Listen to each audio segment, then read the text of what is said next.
4, 5. Bismillahirrahmanirrahim. Assalamualaikum warahmatullahi wabarakatuh.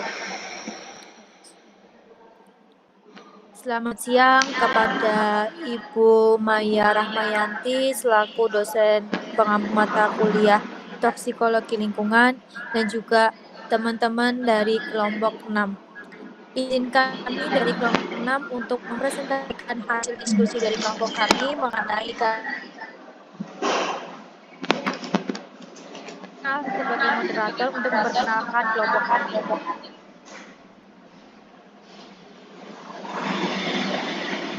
Anggota kelompok 6 pertama ada Fatmalicia Okiana dengan NIM 2, Atun Sofyan Ningrum dengan NIM 13, Fauzan Fadil Hasan dengan NIM 23, dan saya sendiri.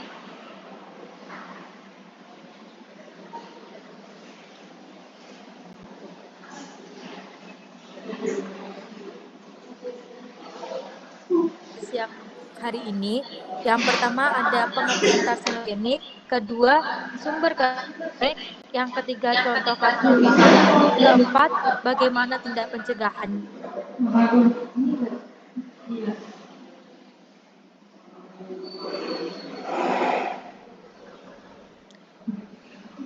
Next.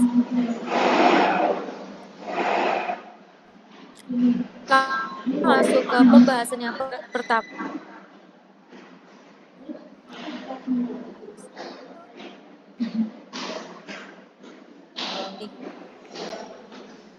Karsinogen adalah hal-hal yang dapat menyebabkan kanker. Jadi, tidak hanya terbatas pada zat berbahaya yang terdapat pada makanan, karsinogen juga bisa terdapat dalam bentuk bahan kimia atau bahkan obat-obatan dan radiasi untuk banyak cara, yaitu langsung merusak dalam sel sehingga menyebabkan kelainan normal. Akan tetapi, cara lainnya yaitu dengan menyebabkan kerusakan sel yang menyebabkan sel-sel membelah cepat, yang pada akhirnya dapat mengakibatkan berkembangnya penyakit. Next.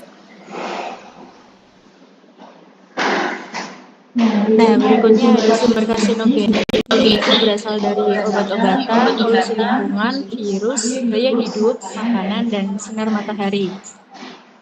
Next. Yang pertama yaitu obat-obatan. Nah, beberapa macam obat seperti obat penenang, obat penurun panas, antibiotik, obat anti nyeri, dan lain-lain memiliki kandungan kimia yang bila menumpuk bisa meningkatkan resiko terkena kanker. Karena itu, penting untuk mengkonsumsi obat sesuai dengan indikasinya dan dosis yang tepat pula. Nah, karsinogenik dalam bentuk obat-obatan dan hormon itu seperti dietilstilbestrol, fenacetin, dan oral kontraseptik, serta banyak obat kimia sintetik cenderung bersifat karsinogen. Next. Lalu yang kedua ada sumber karsinogen dari polusi lingkungan. Polusi yang dihasilkan oleh pabrik, kendaraan, maupun sumber pembangkit tenaga listrik memiliki potensi besar menimbulkan kanker pada paparan terus-menerus. Nah, contoh karsinogen dalam bentuk polusi lingkungan yaitu arsen yang dapat menyebabkan kanker paru-paru, vinil klorida yang dapat menyebabkan kanker hati, dan benjol apiren berasal dari proses pembakaran tidak sempurna pada bahan organik seperti gula, asam amino, dan lemak yang dapat menyebabkan mutasi sel. Yang ketiga yaitu virus. Nah, berbagai macam virus telah diakui berhubungan dengan timbulnya kanker seperti hepatitis virus, Epstein-Barr virus, human papillomavirus, dan lainnya. Virus-virus ini menimbulkan perubahan pada tingkat seluler sehingga terjadi mutasi gen. Lalu yang keempat ada gaya hidup. Berbagai gaya hidup tak sehat menentu pada paparan karsinogenik seperti merokok, meminum alkohol, obesitas, dan kurang olahraga.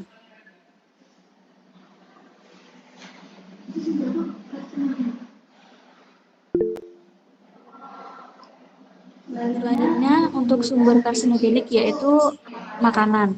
Tidak hanya makanan kaleng atau buatan pabrik yang mengandung karsinogenik, tetapi juga pada makanan alamiah, misalnya aflatoksin pada kacang tanah. Kemudian ada pemanis buatan seperti siklamat dan sakarin yang dapat memicu tumbuhnya kanker kandung kemih.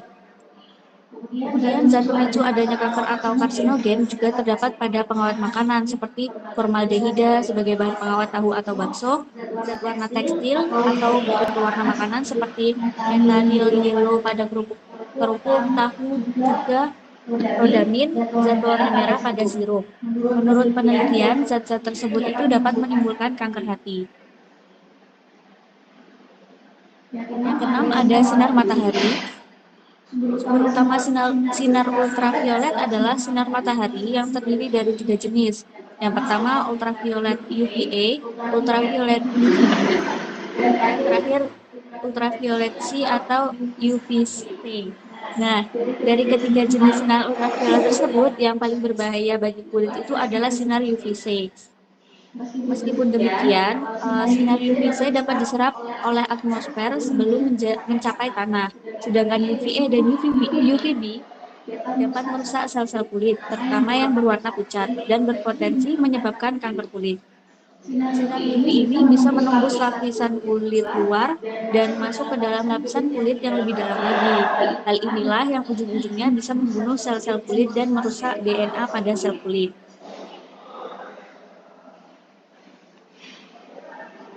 Yang ketujuh ada bahan kosmetik.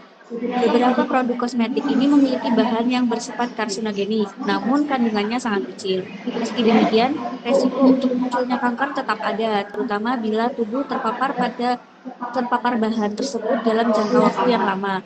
Beberapa bahan berbahaya dalam kosmetik yang perlu diwaspadai karena berisiko melanjutkan pertumbuhan sel kanker antara lain seperti formaldehida, paraben, merkuri, dan phthalate.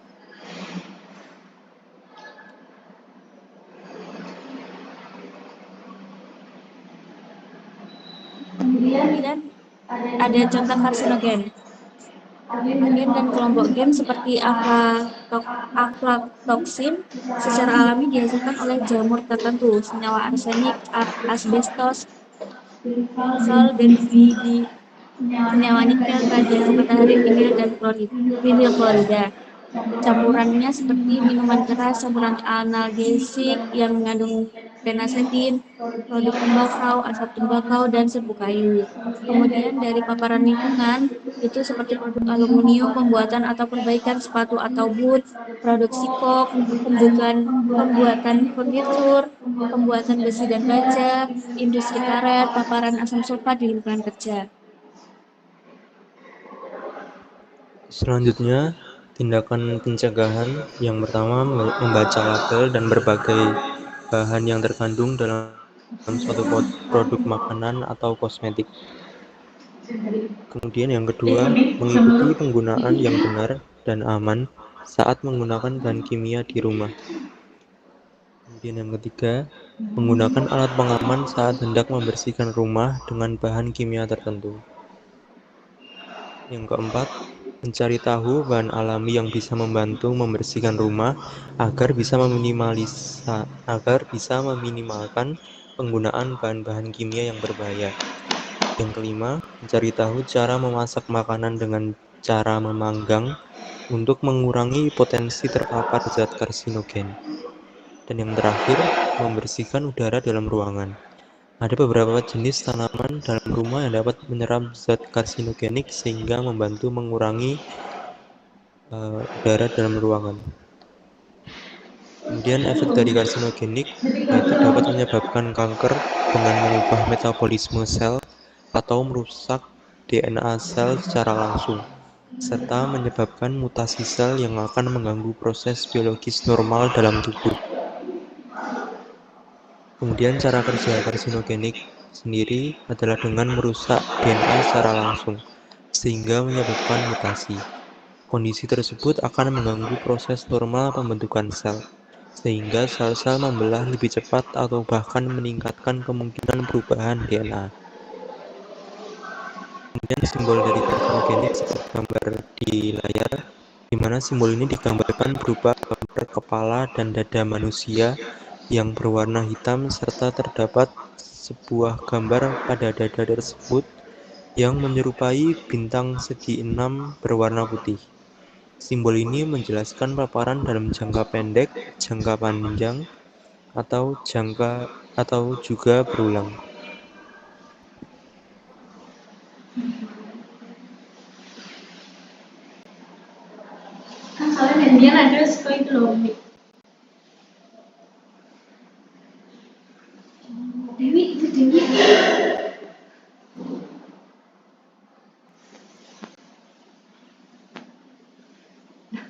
Oh, tinggi.